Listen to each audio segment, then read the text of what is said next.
كل سنة وانتم طيبين، رمضان كريم.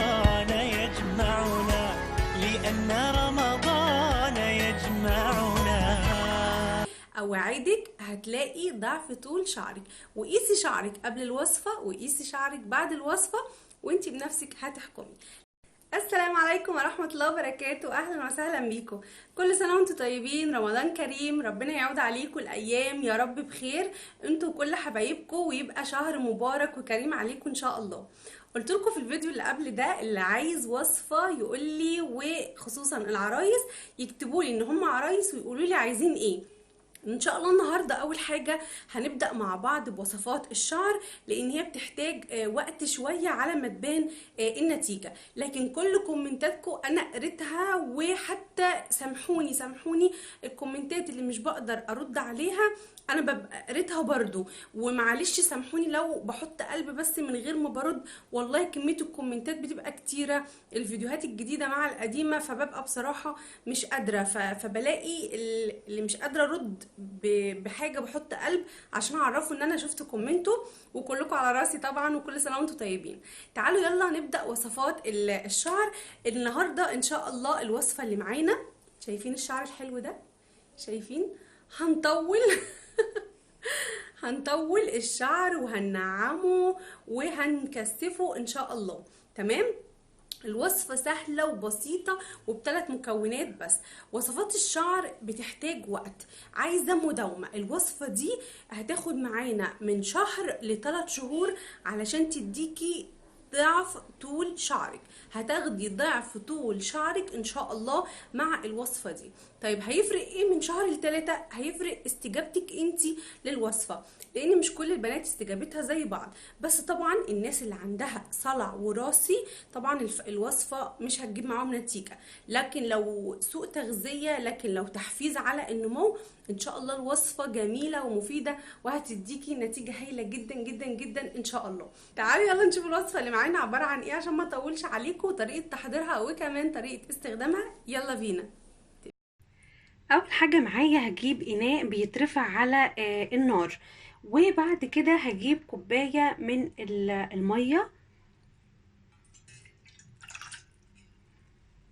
وهجيب معايا البن او القهوة.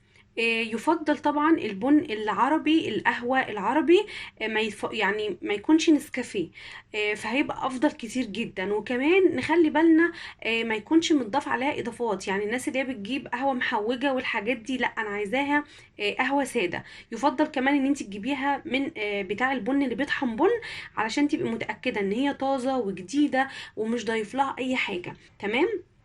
دي معلقة كبيرة انا فضيتها. القهوة من الحاجات اللي بتحفز الشعر على طول بطريقة كبيرة جدا جدا. ولو تلاحظوا في الفترة الاخرانية بقى اكتر الحاجات بتاعة البشرة والشعر نلاقي مكتوب في المكونات بتاعتها كافيين، وطبعا اعلى حاجة فيها كافيين هي القهوة. بعد كده معايا بذور الكتان او زريعة الكتان. دي من الحاجات الجميلة جدا ومليانة اوميجا 3 ومغذية لفروة الشعر بطريقة كبيرة جدا. فهي والبن فيهم محفزات للنمو، هتخلي شعرك يطول، وفي نفس الوقت البذور الكتان بتنعم الشعر. يعني لو شعرك هايش، لو شعرك في كسرة، في خشونة، هيفيدك قوي بذر الكتان في الموضوع ده. تمام. هاخدهم الاتنين على النار وهرفعهم لحد ما يغلوا مع بعض، وهسيبهم يعني يغلوا غلوتين 3 كده. بعد ما بتغلي البن بيغلي بنوطي عليه النار، ونخلي بالنا علشان بذور الكتان من الحاجات اللي بتلزق لو احنا ما قلبناهاش.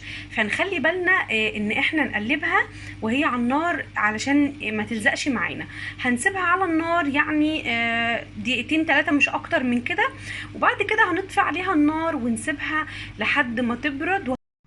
تمام كده. انا سبته برد بقى بالشكل ده كده. ولو تلاحظوا قوامه تقل، يعني علشان بذور الكتان.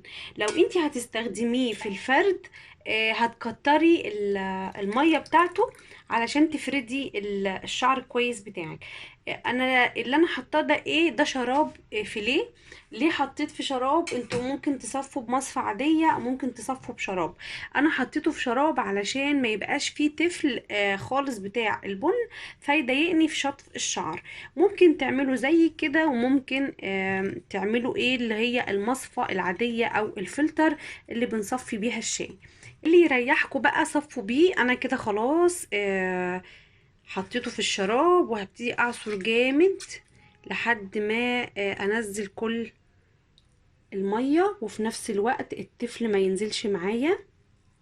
الوصفة دي على فكرة ممكن تعملوها للبنات الصغيرة. دايما بيكلموني يقولوا لي بنتي شعرها هايش وعندها مثلا 5 سنين. من بعد 5 سنين نبتدي نعمل للبنات وصفات، لكن قبل كده وهي صغيرة دي بيبقى شعرها لسه ما اتكونش على فكرة، فما تستعجلوش وبعد كده بيتعدل. فما ما تقلقوش من النقطة دي خالص. اللي بيكلموني على بناتهم الصغيرين ما تقلقوش والله. قبل 4 سنين بيبقى لسه الشعر ما خدش وضعه. تمام. انا صفيت كويس قوي. انا صفيت كده خلاص كويس قوي. فاضل معانا نوع زيت هنضيفه للحاجات دي. هتختاروا بقى يعني في اختيار بين زيت القرنفل. كل الزيوت اللي معايا اللي هقولكوا عليها دي زيوت محفزة لنمو الشعر وتكثيفه، بتخلي الدم يتدفق لفروة الشعر بكمية كبيرة، فبتساعد ان هو يوصل له غذاء ويتغذى كويس. فاختاروا نوع واحد بس من اللي هقولكوا. انا هقولكوا على بدايل، يعني اختاروا حاجة او حاجة او حاجة، مش كله هيتحط. يعني مثلا زيت القرنفل من الحاجات الحلوة قوي، انا هسيبه لان انا بحب زيت القرنفل وبحب ريحته، والوصفة دي انا بستخدمها لبنتي بتجيب معاها نتائج هايلة جدا. او الشاي الاخضر، وممكن الناس تستخدم زيت الشاي الاخضر للي يكون عندهم قشرة. اللي عندها قشرة وعايزة تعالج القشرة تستخدم الشاي الأخضر في الموضوع، فبتطول الشعر وبتكثفه وفي نفس الوقت بتعالج لك القشرة. تمام. أو كمان زيت الخزامة أو اللافندر من الحاجات الحلوة قوي والمحفزة على النمو، وفي نفس الوقت ريحتها حلوة. احنا مش هنحتاج كتير، هناخد نص معلقة صغيرة من الزيوت، لأن الزيوت دي زيوت عطرية وفي نفس الوقت هي قوية وفي مفعولها قوي، فهنحتاج بس نص معلقة صغيرة. لو انت شعرك طويل قوي، انت ممكن تخلي تضاعفي كمية المية علشان تقدري تفردي على شعرك كله لو هتستخدميها للتنعيم لفرد الشعر. لكن لو هتستخدميها كإطالة وتكثيف يبقى انتي مش هتحتاجي كتير. دلوقتي بقى هنيجي لطريقة استخدام الوصفة، وركزوا معايا هتستخدموها ازاي. ودي الوصفة بعد ما حضرناها. طريقة استخدامها بتكون ازاي الوصفة دي؟ طبعا يفضل ان شعرك يكون نظيف، مفيش فيه اثر لزيوت او كريمات، يعني تكوني غسلها قبلها بيوم او في نفس اليوم، ويكون شعرك مندي لو انت هتستخدميها لفرد الشعر. لفرد الشعر يبقى شعرك مندي، وتبتدي تاخدي من الوصفة. اهم حاجة تركزي لي على فروة الشعر، تاخدي في الفروة وتعملي تدليك كده لفروة الشعر. ويفضل اكتر ان انت تكوني موطية كده لقدام، بس موطية اكتر ما انا موطية، علشان الدم يتحفز وصوله لفروة الشعر، فيبتدي الشعر يطول معانا، وتبتدي ان انت تدلكي فروة الشعر كويس قوي. واللي هيفيد معاكي هتبداي ان انت توزعيه على شعرك، ويكون انت مقسماه مثلا 4 أو 6 اجزاء، وبعد كده تسرحيه بمشط ضيق علشان تتاكدي ان هو الوصفه كلها اتوزعت صح. هتلفي شعرك دوامه او طاقيه زي ما بتسموها او كحكه، بس تراعي ان انت تكوني فارده شعرك كويس. وبعد كده هتلفيه ببونيه او ببلاستيك غذائي، وهتسيبيه على شعرك حوالي ساعة، مش اقل من ساعة. ممكن تزودي 2 أو 3 بس مش اقل من ساعة. تمام. وبعد كده طريقة ازالته، هنزيله الاول ميه بس بدون شامبو، وبعد كده هنستخدم الشامبو مرة واحدة بس علشان ما نضيعش فايدة الوصفة. الوصفة دي هنستخدمها كم مرة؟ هنستخدمها مرة واحدة بس في الاسبوع.